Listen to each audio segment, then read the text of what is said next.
कानपुर, नागपुर, उदयपुर, जयपुर, जोधपुर, जबलपुर, रायपुर, ये सारे हमारे देश के बड़े शहरों के नाम हैं। इसमें एक चीज कॉमन है, पुर। अभी रुकिए, एक और लिस्ट बताता हूं आपको। इलाहाबाद, गाजियाबाद, हैदराबाद, फरुखाबाद, मुरादाबाद, अहमदाबाद, फिरोजाबाद, इन शहरों के नामों में भी आपको एक चीज कॉमन मिलेगी। ये चीज है बाद या आबाद। ऐसे सैकड़ों शहर हैं जिनमें इन दोनों सफिक्स या प्रत्यय का इस्तेमाल आपने नोटिस किया होगा, लेकिन क्या आपको इन दोनों का ही मतलब पता है? आज के इस वीडियो में मैं आपको इन दोनों शब्दों या दोनों सफिक्स का मतलब तो बताऊंगा ही, साथ ही एक और वर्ड का मतलब बताऊंगा वीडियो के एंड में, जो आपके लिए एक सरप्राइज फैक्ट होगा, या यूं समझ लीजिए कि एक बोनस फैक्ट होगा इस वीडियो को देखने का। तो वीडियो को स्किप मत कीजिएगा, क्योंकि अपना इतिहास नहीं जानोगे तो खुद को कैसे पहचानोगे। तो दोस्तों, वीडियो को शुरू करते हैं अपने पहले वर्ड से, यानी कि पुर से। पुर दरअसल एक संस्कृत शब्द है जिसका मतलब होता है किला।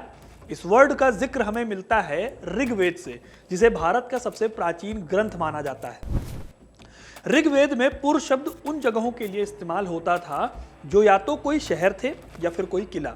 अब सोचिए कि यह शब्द कितना पुराना है। ऋग्वेद को माना जाता है कि करीब 1500 ईसा पूर्व का ग्रंथ है ये, यानी कि आज से करीब 3500 साल पुराना ग्रंथ। आगे चलकर हमारे देश के कई शहरों का नाम ऐसे ही पड़ गया।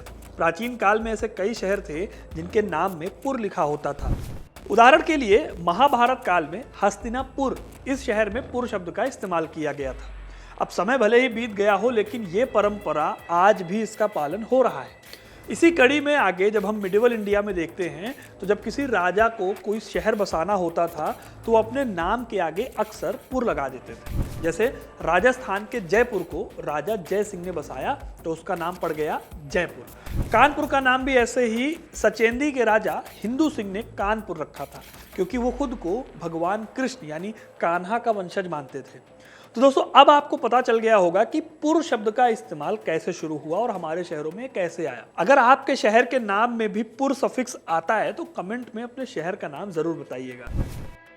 अब आते हैं दोस्तों इस सवाल पर कि शहरों के नाम के पीछे आबाद क्यों लगा होता है, जैसे कि इलाहाबाद, मुरादाबाद, फरुखाबाद, हैदराबाद वगैरह वगैरह। यहां तक कि पाकिस्तान में इस्लामाबाद और बांग्लादेश में जलालाबाद भी है। तो दोस्तों, आपको बताऊं कि दरअसल इन शहरों के पीछे जो आबाद लिखा होता है वो असल में एक फारसी वर्ड है। इस वर्ड में आब का मतलब होता है पानी। अगर इस पूरे वर्ड का मतलब निकाला जाए तो इसका मतलब होता था एक ऐसी जगह जहां पर आसपास पानी मौजूद हो, इस पानी की मौजूदगी से फसल उगाई जा सके, यानी खेती की जा सके। तो इसका मतलब ये हुआ कि ये जगह रहने लायक हो। एग्जाम्पल के लिए मुरादाबाद शहर रामगंगा नदी के किनारे पड़ता है, इसलिए इसके नाम में आबाद लिखा मिलता है। गंगा नदी के किनारे बसे इलाहाबाद के नाम में भी इसीलिए आबाद शब्द का या आबाद सफिक्स का इस्तेमाल होता था।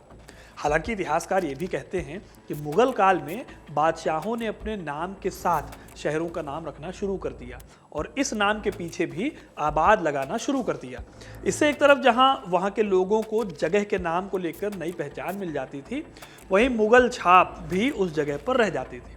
अगर इसका एग्जाम्पल देखना है तो यूपी में एक जिला है फिरोजाबाद। ये जो शहर है ये फिरोज शाह के नाम पर इसका नाम रखा गया था। अब दोस्तों, आते हैं आपके बोनस फैक्ट पर, जिसकी मैंने शुरुआत में बात की थी। आपने कई शहरों या कस्बों के नाम में एक और सफिक्स देखा होगा, गंज। जैसे कि लखनऊ में पड़ता है हजरतगंज, दिल्ली में पड़ता है दरियागंज, मलकागंज वगैरह वगैरह। लेकिन क्या आपको पता है कि इन नामों में भी गंज जो लिखा होता है उसका मतलब क्या होता है? तो दोस्तों, गंज शब्द के ओरिजिन की अगर बात करें तो इंडो ईरानियन लैंग्वेज के ग्रुप में मीडियन लैंग्वेज एक आती थी। इस समय में इस शब्द को खजाना रखने वाली जगह के लिए इस्तेमाल किया जाता था।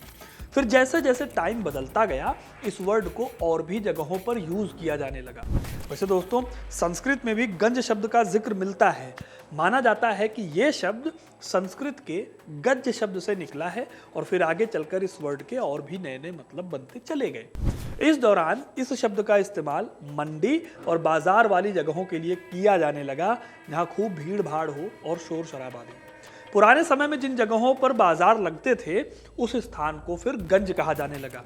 एग्जाम्पल के लिए दिल्ली के दरियागंज में पहले दरिया के किनारे यानी यमुना नदी के किनारे बाजार लगता था, ऐसे में इसे दरियागंज कहा जाने लगा।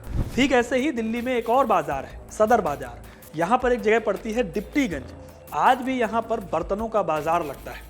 इस तरह कस्बों में गंज जुड़ा हुआ है बाजार से या फिर भीड़ भाड़ वाले इलाके से, जहाँ पर बहुत ज़्यादा शोर होता हो या फिर बहुत भीड़ भाड़ होती हो। तो दोस्तों ये था शहरों में पुर और आबाद के लगाने का मतलब, और गंज कस्बों और शहरों के नाम में क्यों लगता है ये भी मैंने आपको बताया। अब आपको ये वीडियो कैसा लगा हमें कमेंट करके जरूर बताइएगा। वीडियो को लाइक और शेयर करना ना भूलें, और ऐसी इंटरेस्टिंग कहानियों के लिए, हिस्ट्री के बारे में नई जानकारियां जानने के लिए हिस्ट्री कनेक्ट को सब्सक्राइब जरूर करें। धन्यवाद।